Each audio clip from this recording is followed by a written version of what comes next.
नितीन गडकरींच्या पराभवासाठी मोदी शहा फडणवीसांनी एकत्र प्रयत्न केले। सामनाच्या रोखठोक सदरातून संजय राऊतांचा गंभीर आरोप। अनिल देशमुखांकडूनही आरोपाला पुष्टी। संजय राऊतांना खोटं बोलण्याचं व्यसन। सुधीर मुनगंटीवारांचा पलटवार। तर राऊतांनी पेपरमध्ये लिहिण्यापेक्षा गडकरींच्या घरी जाऊन प्रेम व्यक्त करावं। काँग्रेसच्या विकास ठाकरेंचा टोला।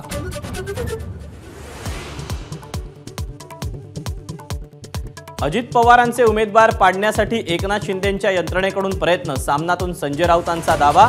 तर 4 जूनला दूध का दूध पानी का पानी होईल, शिंदेंचा पलटवार।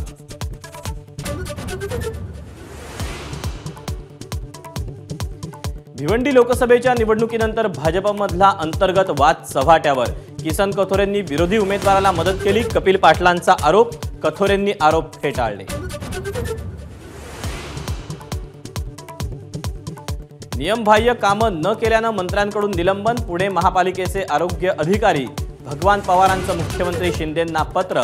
आरोग्यमंत्री तानाजी सावंतांवर नाव न घेता निशाणा।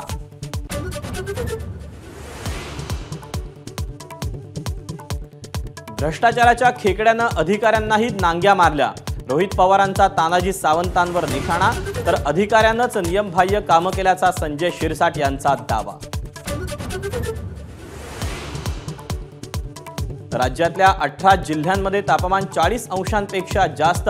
यवतमाळचं तापमान 45 अंशांच्या पुढे। तर जळगावचा पारा 43 अंशांवर।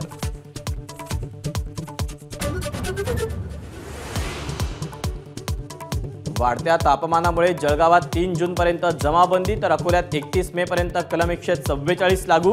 आवश्यकता असेल तरच घराबाहेर पडा, जिल्हाधिकाऱ्यांच्या सूचना।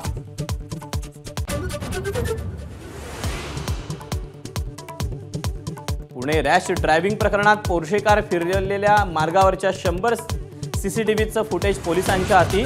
तर निषेधार्थ काँग्रेसकडून निबंध स्पर्धेचं आयोजन।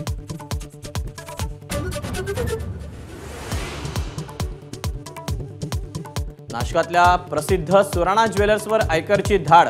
3 दिवस चाललेल्या कारवाईनंतर कोट्यवधींचं घबाड जप्त। फर्निचरमध्ये रोकड दडवून ठेवल्याची माहिती।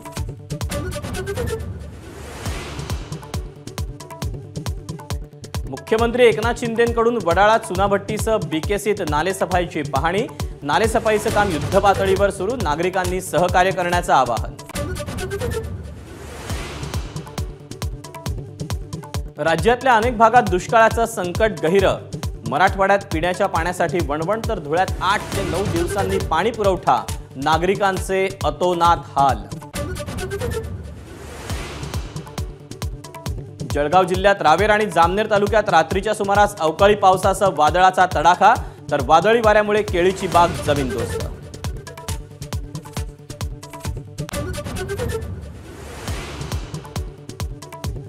आजपासून कोकणात समुद्री पर्यटन बंद। 31 ऑगस्टपर्यंत समुद्री पर्यटन बंद ठेवण्याचा शासनाचा निर्णय। तर आजपासून मुरुड जंजिरा किल्ला पर्यटकांसाठी बंद।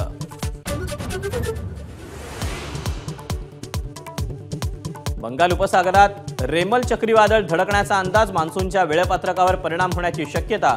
पश्चिम बंगालसह ओडिशामध्ये एनडीआरएफच्या 12 तुकड्या तैनात।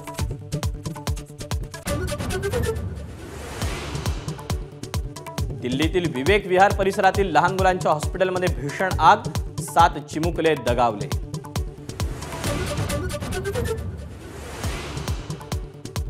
काही वेळात चेन्नईच्या मैदानात रंगणार आयपीएलचा अंतिम सामना। विजेतेपदासाठी सनरायझर्स हैदराबाद आणि कोलकाता नाईट रायडर्स भिडणार।